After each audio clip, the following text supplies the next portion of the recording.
tomei um café, espero que você também tenha tomado um cafezinho, né, para dar aquela animada, caso você não goste de café, lave o rosto, enfim, para a gente se manter alerta na hora do estudo, é importante termos nossas artimanhas, né, para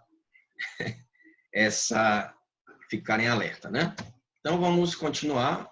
Agora nós vamos estudar um pensador francês, Marcel Mauss, né? Mauss é um pensador francês e ele tem grande contribuição na antropologia, pois ele vai refletir, tenta decifrar o regime do dom, né? Ao estabelecer a seguinte pergunta: qual a regra de direito e de interesse que nas sociedades ditas primitivas ou arcaicas faz com que o presente recebido seja obrigatoriamente retribuído?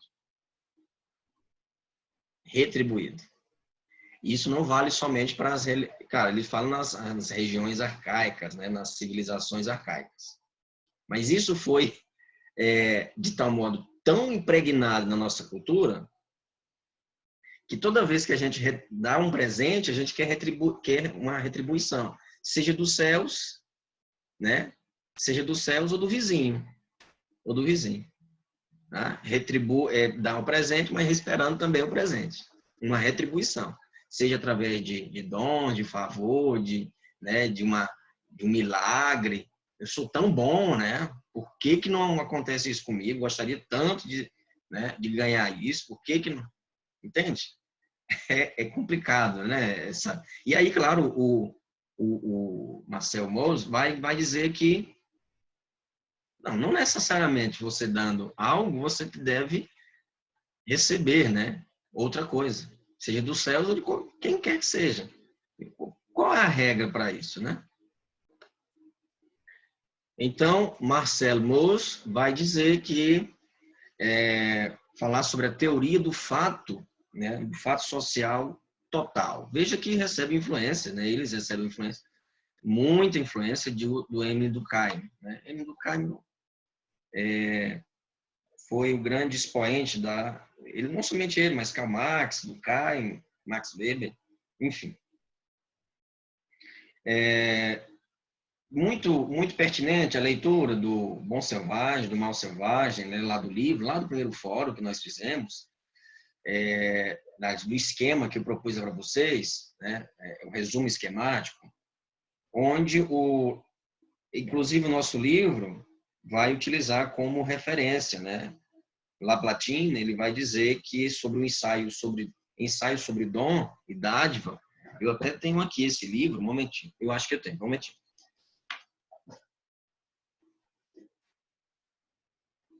Não, sobre o sacrifício.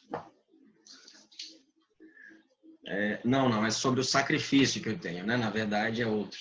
Sobre o sacrifício que eu tenho, é um livro Henri Humbert, ele vai escrever com esse amigo, né? Um livro atípico, bem comprido, como vocês podem ver, né? E fala sobre o sacrifício, né? E aí, claro, com certeza nesse livro também vai fazer referência a dádiva, o sacrifício do Deus, por exemplo.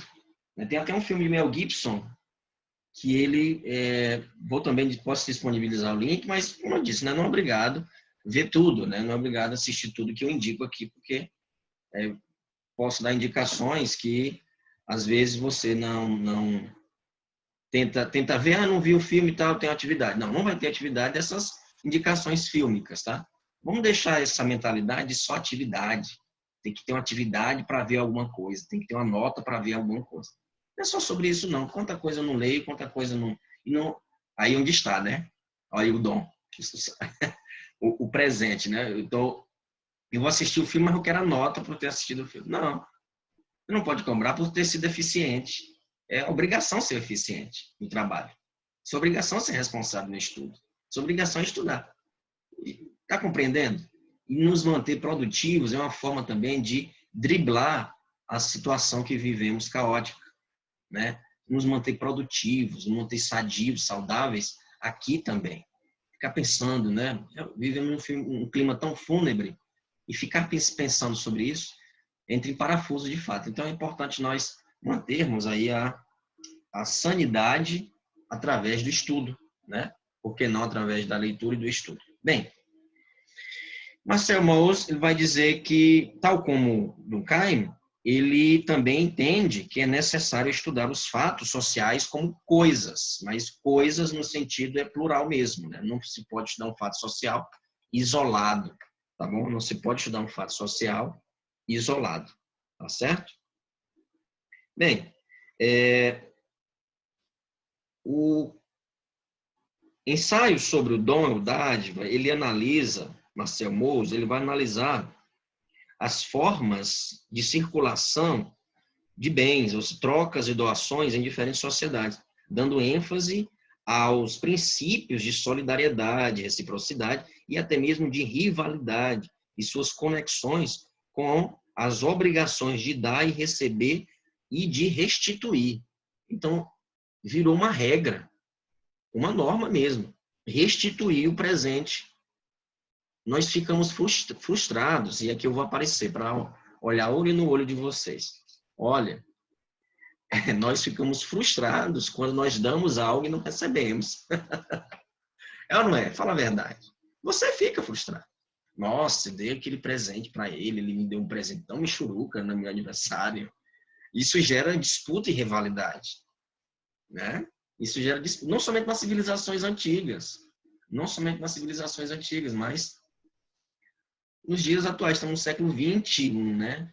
Veja que ele faleceu em 1950, ele analisou tribos, né, nossos primórdios, né? Então, entenda, entenda. Não é obrigado não, tá? Receber e dar, né? Não é obrigado não. Você tem que dar e tem que receber, tem que restituir. Nem sempre, tá? Mas ficamos frustrados, não é verdade? Dá um sentimento, uma frustração danada. Bem, a teoria do fato social total postula, portanto, a integração de diferentes aspectos. Quais são esses aspectos? Jurídico, econômico, histórico, religioso e estético, constitutivo de dada realidade social que convém aprender em sua integralidade com caso fenômeno social. Essa totalidade não suprime o caráter específico dos fenômenos, que permanecem ao mesmo tempo jurídicos, econômicos, religiosos e até mesmo estéticos, morfológicos. A totalidade consiste, assim, no sistema ou rede de inter-relações funcionais entre todos esses planos. Como eu falei, há uma epistemologia, uma ciência interdisciplinar aqui. Marcel Mauss fala sobre as trocas, que constituem o núcleo comum de um grande número de atividades sociais aparentemente heterogêneas, ou seja, diferentes.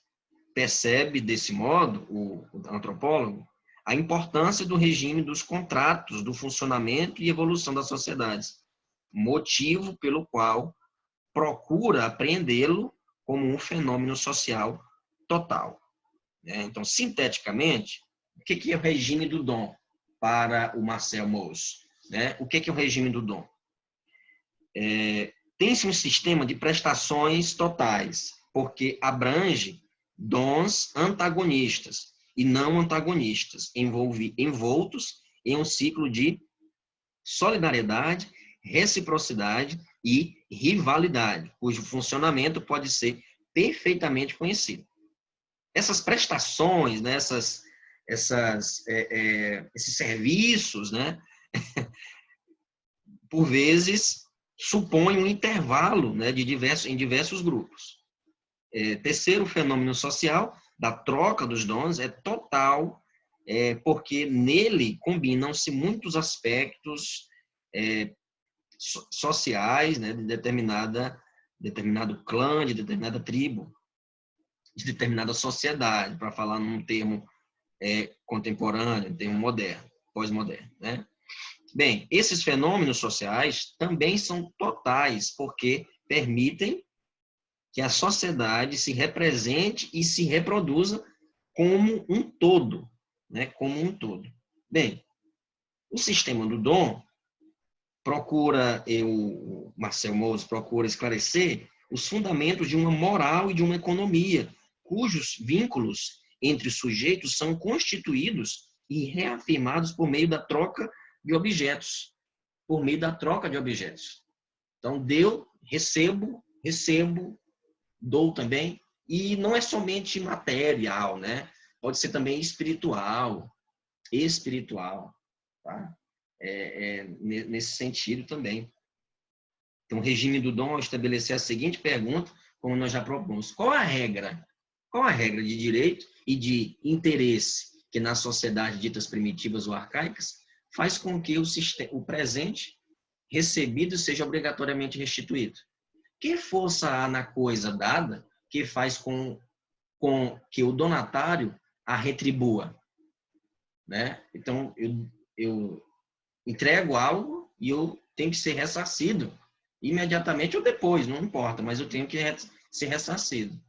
Né? E aí já é uma série de fatores, né? Até mesmo que prejudicam, inclusive, as nossas relações, caso não seja recebido. E se não receber, tem uma certa rivalidade, né? Deu um presente melhor, não deu um presente melhor. Isso tudo é uma construção social, pessoal. Quer que vocês entendam, né? São regras, são leis, né? São leis, tá? Então, vale dizer, no regime do dom, as coisas prolongam as pessoas. Quando eu dou alguma coisa, parte de mim está indo com você. Compreende? Não é só o objeto. Né? Se eu dou uma caneca, vou pegar aqui uma caneca, né? Se eu dou uma caneca para você, não é só a caneca, mas o simbolismo da caneca foi parte de mim, parte do atual. Está aqui nela, certo? E caso você não retribua, parece que você não cuidou bem dessa minha parte que foi com o objeto. Entende? Então, nós temos a obrigação de dar. E aí é uma obrigação, uma norma, uma lei, uma regra que o Marcel Mauss... É muito interessante isso.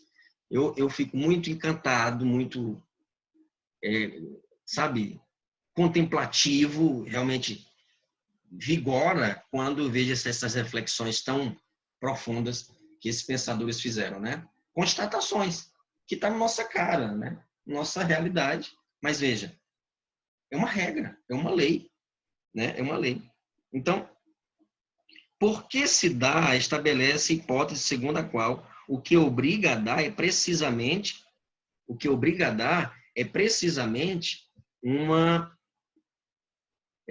precisamente o fato de que dar obriga. Ou seja, para ele, recusar-se a dar é deixar de convidar ou recusar-se a receber equivale a declarar guerra, é recusar a aliança e a comunhão.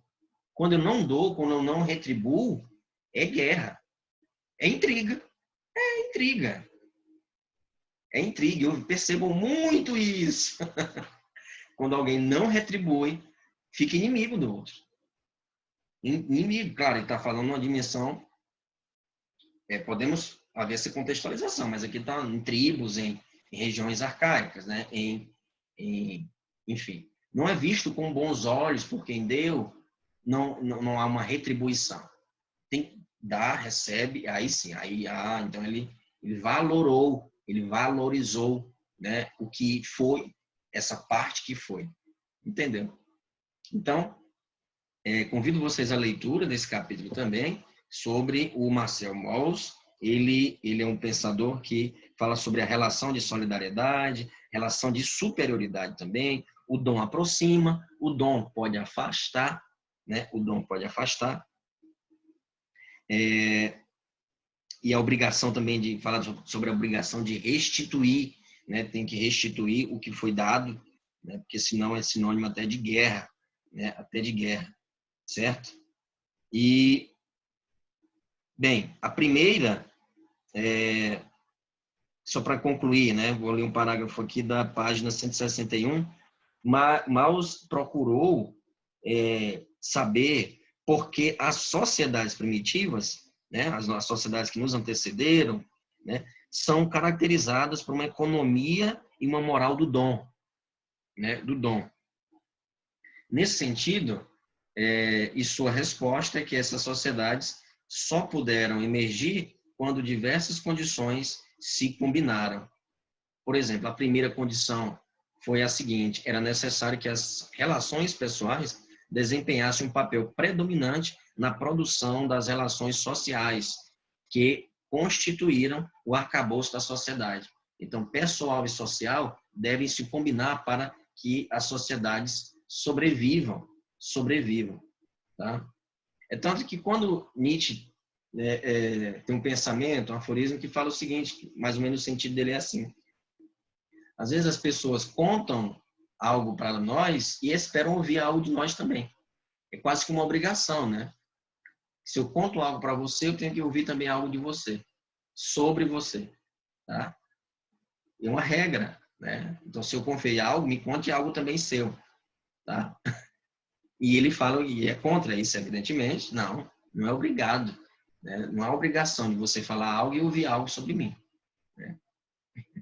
Mas para se manter essa política da boa vizinhança, é necessário que o pessoal se envolva com o social. Bem, a segunda, era preciso que também, para que persistissem as civilizações, as sociedades, houvesse uma evolução social, e é necessário que, era preciso também que essas relações fossem tais que os indivíduos e os grupos engajados tivessem todo o interesse para se reproduzir e para reproduzi-las, em se mostrar desinteressados. A terceira, finalmente, era preciso estabelecer que o interesse em dar, em mostrar-se desinteressados, residia em um caráter fundamental do dom. O fato de que nessas sociedades o que obriga a dar é o fato de que dar obriga. O simples fato de dar, já espero algo em troca. Mesmo que eu não verbalize, mas eu penso. Isso aí não vamos dizer que nós não pensamos.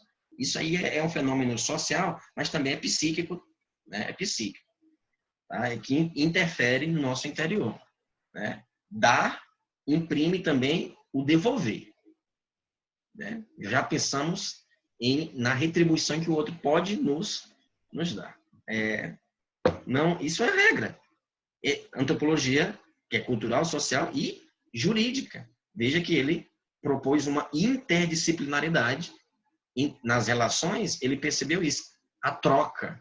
Relações sociais são envolvidas pela economia, pela questão jurídica e, claro, pela questão social, religiosa também. Então, um forte abraço, até a próxima aula com Lévi-Strauss.